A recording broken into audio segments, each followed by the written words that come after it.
Well, it is 10:30, and Rocky and I are kind of sort of up and at 'em. I tried a couple of hot water bottles in Rocky's box last night. Just laid them in there and laid a towel over top of them. He didn't like that though, so we didn't continue that. He was in his box briefly, and he just didn't like the hot water bottles in there, so I took them out. But yeah, we tried it though to see if he liked a heated box. Yeah, eh? Not for him. The heated box thing didn't go over very well. But still, um, we tried.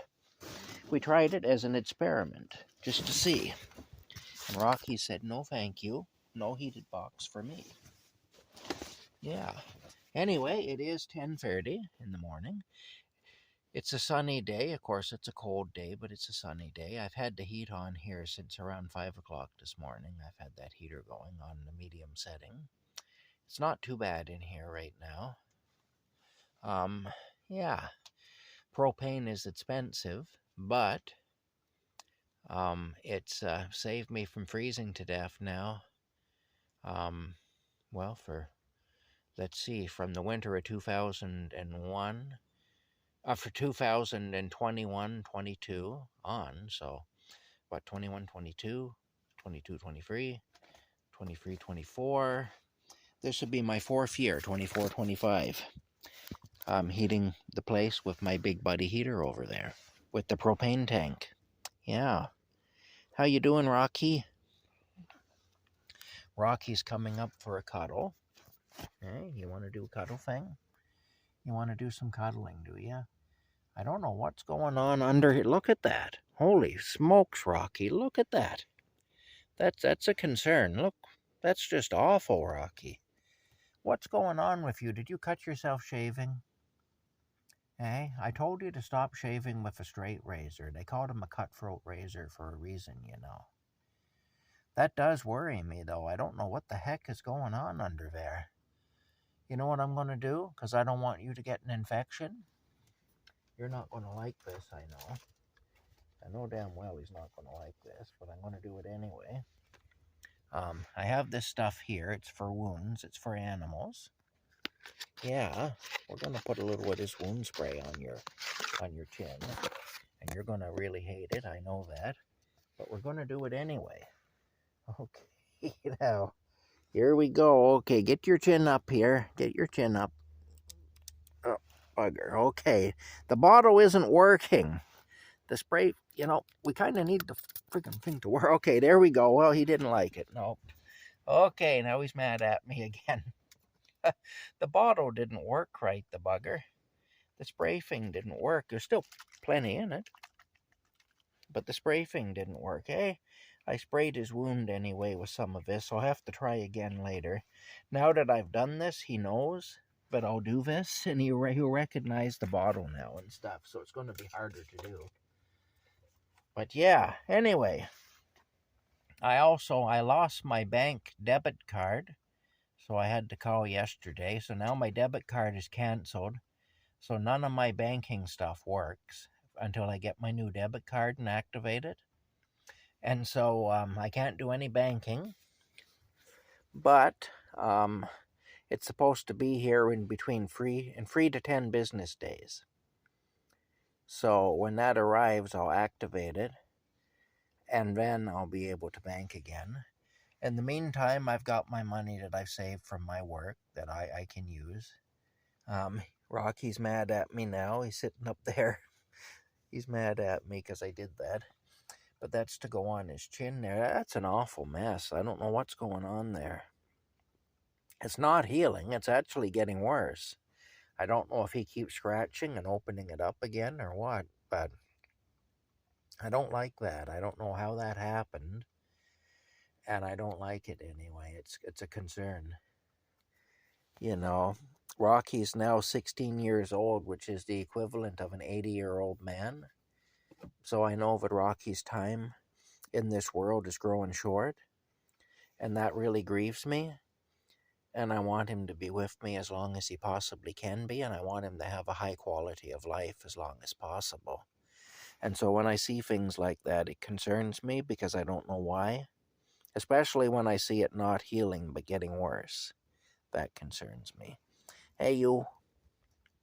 Hey, I know you don't like it when I spray stuff on your wounds like that, but I have to do it. He don't like it when I cut his claws, which I also have to do. And he don't like it when I put stuff on his wound on his leg that's never healed up. Poor Rocky. Hey? Yeah. I finished off my cheesies. I just put the bag there. I did. Anyway,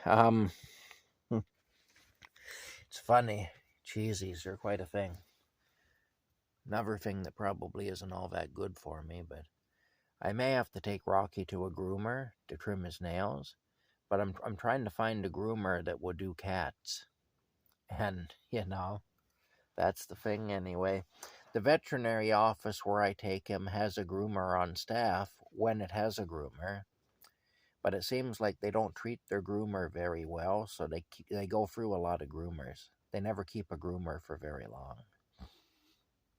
One of their rules there is that the groomer can only accept clients who are clients of the veterinary clinic. And so that limits the groomer in terms of being able to grow their business and stuff. And there's a whole bunch of things anyway. It's not a very good deal being a groomer there. And so groomers tend to come and go. And the last I checked, they still didn't have a groomer. They had one, but then that person left because I guess they just didn't like the way things were set up for them there. So anyway, and that's how they've lost all the other groomers too. So yeah, I don't know. Anyway, this is Canada, and it's very hard. Virtually everything is tough here because the service you get here, no matter what it is horrible, and you pay a lot of money. Basically, you pay a lot of money not to be served. That's what it boils down to, or to be treated rudely and to be used and abused. That's pretty much it. A woman posted a thing up on one of the Facebook community pages to say that there's a neighbor, I guess, of hers that's smoking cannabis, and the smell's coming into her apartment, and this neighbor has also vandalized her vehicle, and there's been other things have happened. She's had some pretty bad run-ins with this neighbor, and she wanted to know advice as to what to do. And of course, Canadians, for some reason, tend to really believe in the system, even though the system lets us down continuously. And a bunch of people suggested that she call the Landlord-Tenant Board, which is the government body that regulates landlord-tenant law, and that when you have a landlord-tenant dispute, you go to the Landlord-Tenant Board. It's basically a tribunal, is what it is. But I'll tell you, if you call them, if you're a tenant and you call them and you try to get any help from them, they're nasty. Like they talk to you on the phone like you're a criminal. And I know this because I've called them. When our landlord turned off our heat and hot water, I called them. And when my landlord sold my house out from under me, the next landlord after that landlord, I also called them. And both times I dealt with really surly people who didn't want to help me and who treated me as if I was a criminal. Like they talked to me like I was a piece of garbage, basically.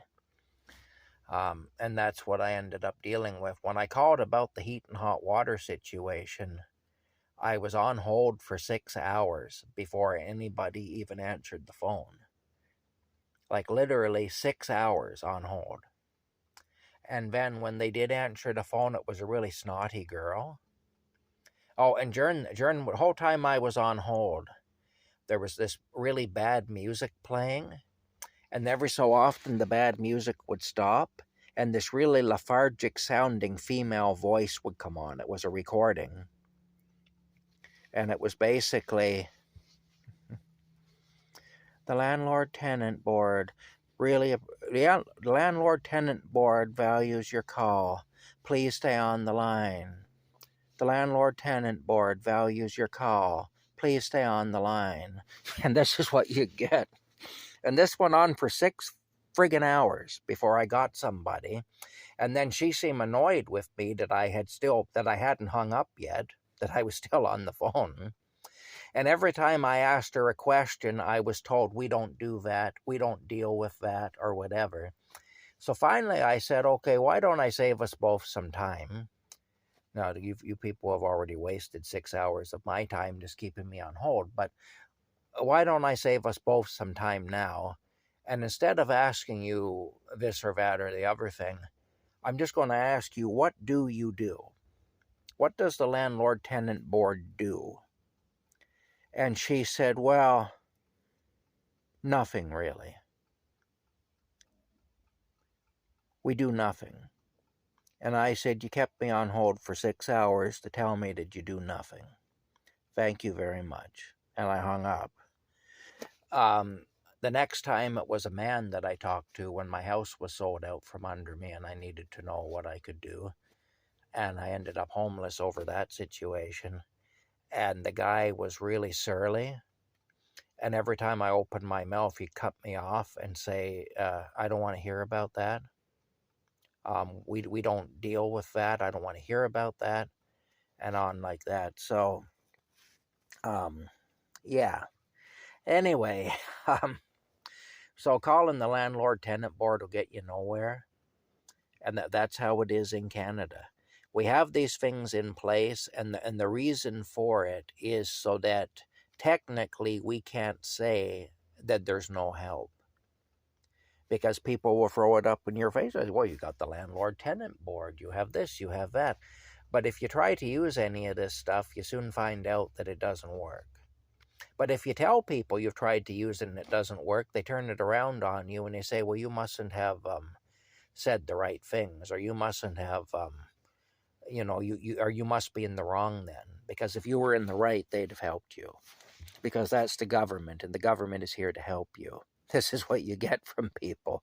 I don't know how people can live in this country and have the experience of being a Canadian citizen and still believe that our government is here to help us. It blows my mind. Anyway, having said all that, that's another rant anyway. As you can tell, I'm not a big fan of the Canadian government. I find that they're not here really for anything other than to hurt us. A friend of mine that had a scrapyard, he's passed away now, my old friend Cliff Kelford. I remember one time he told me, this was years and years ago, he said, Tom, the government is not here to help you. He said, the government is here to take everything you have and everything you ever will have away from you. And he was right. That's exactly what they're here for. Anyway, yep, they're here for us. As long as they're taken from us, they're here for us. They're not here to help us. Anyway, that's it. That's how it goes, I guess. That's the world we live in. So I guess we better get used to it. Anyway, I don't think calling the landlord-tenant board is going to help that lady. I refrain from saying anything because I'm just not in the mood to have a bunch of idiots pile up on me and tell me how big an asshole I am for saying that the government won't help her. I figure she'll call them and she'll find out anyway. We'll see another posting where she says that she called them and they were useless and they didn't help her and they were mean to her, in fact. And then everybody will pile up on her and say, I can predict this. I know how it goes because I've lived in Canada all my life. Everybody will pile up on her and say, well, that's because you're in the wrong. If you were in the right, they'd have helped you. But basically what's happened is she's gone to her landlord. The landlord won't do anything. She's got cannabis smoke coming into her apartment. She's got, this person has damaged her vehicle and done all sorts of things, made threats against her. This is according to her now. This is a story she's telling. We don't know the other side of it. I know that. Apparently, she's married and she has a 2-year-old child, and it's affecting the 2-year-old child. The person's also noisy, like making noise late into the night and stuff. And so her 2-year-old isn't sleeping. And I guess there's also some medical things with her where she can't handle the smoke coming into her apartment, where it's actually making her sick. And anyway, the landlord isn't interested. And the landlord-tenant board won't be either. In fact, when she calls them, they'll just give her shit for calling them and bothering them about it. That's all. Yeah, they're not for the tenant at all, the landlord-tenant board. So, that's how it goes. That's Canada. We have all sorts of things in place to make it look like we have rights, but we don't have rights, really. Anyway, that's it for now. We'll talk to you later.